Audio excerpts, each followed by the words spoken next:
कि बहुत तकलीफ है और नहीं हो रहा काम, बहुत दिनों से लगे हो नहीं हो रहा, हरा मूंग ले जाओ। मूंग के दाने तो रहते हैं घर में, केवल 31 मूंग के दाने लेकर जाइए, 31 चावल के दाने लेकर जाइए और 31 ही बेलपत्र लेकर जाइए। जिस दिन सोमवार की अष्टमी हो, शंकर जी के मंदिर में जाओ, 3 चीज लेकर जाओ, मूंग के दाने, चावल, बेलपत्र। चावल जो 31 लेकर गए हो, अपनी कामना कर कर शंकर जी की देहली पर रख दो, चौखट पर, कहीं पर भी एकांत में उसको रख दिया। मूंग के जो दाने लेकर गए हो 31, वो नंदी के पास में, जो नंदी का पांव ऊंचा रहता है उस पांव के पास रख दीजिए।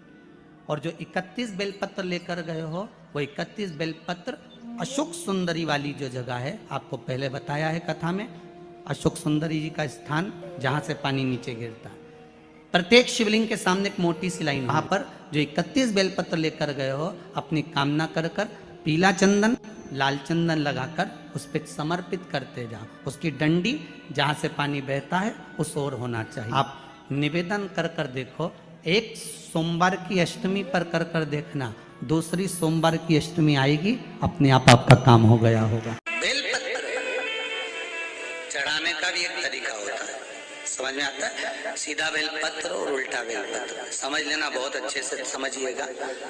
शिव जी के सम्मुख में शंकर भगवान के शिवलिंग पर जब बेलपत्र चढ़ता है तो बेलपत्र का जो सीधा भाग होता है वो शिव जी के शिवलिंग पर होना चाहिए, उल्टा भाग ऊपर होना चाहिए। जब नंदीश्वर को बेलपत्र चढ़ाते हो, नंदी जो बाहर होता है उसको बेलपत्र चढ़ाते हो, तो नंदी को 2 जगह बेलपत्र चढ़ती है, आपको ध्यान में होगा।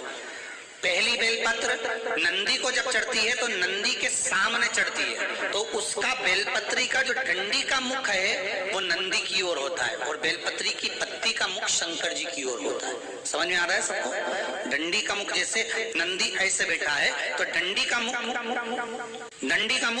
नंदी की ओर होगा, पत्ती का मुख शिव के, और ये सीधी की सीधी नंदी के सामने नीचे रखा जाता है, नंदी के सामने। और एक बेलपत्र जब नंदी के ऊपर चढ़ती है तो डंडी का मुख शिव जी के ऊपर होता है और इस पत्ती का मुख नंदी के सिर पर नंदी की ओर होता है। ये दोनों में बहुत अंतर है महाराज। जैसे कोई बच्चा कोई कंपटीशन एग्जाम के लिए जा रहा हो या कोई परीक्षा देने के लिए जा रहा हो और पढ़ाई करे, स्मरण करे, तैयारी करे, वो अपनी जगह पर है। और ऐसा नहीं होता कि बच्चे पढ़ते नहीं है या तैयारी नहीं करते हैं, इसके बाद भी अगर उनका इंटरव्यू में पास नहीं होते या एग्जाम में पास नहीं होते तो उसके लिए ये दोनों बेलपत्री बड़ी काम करती है। बहुत ध्यान देना, जो नंदी के सामने बेलपत्र रख कर जाना, शिव जी के सम्मुख में बेलपत्र रख कर जाना, मतलब नंदी के सम्मुख में जब रखाएगी तो डंडी, जम के बोलिए, कहाँ होना चाहिए? नंदी की ओर, और जब ऊपर रखाएगी तो डंडी शिव की ओर हो। ये 2 बेलपत्र रखकर शिव जी का स्मरण कर कर जाएं, कार्य सफलता की ओर बढ़ता है। कोई काम के लिए आप जा रहे हैं तो उसमें सफलता मिल जाती है, उसमें सफलता प्राप्त होती है।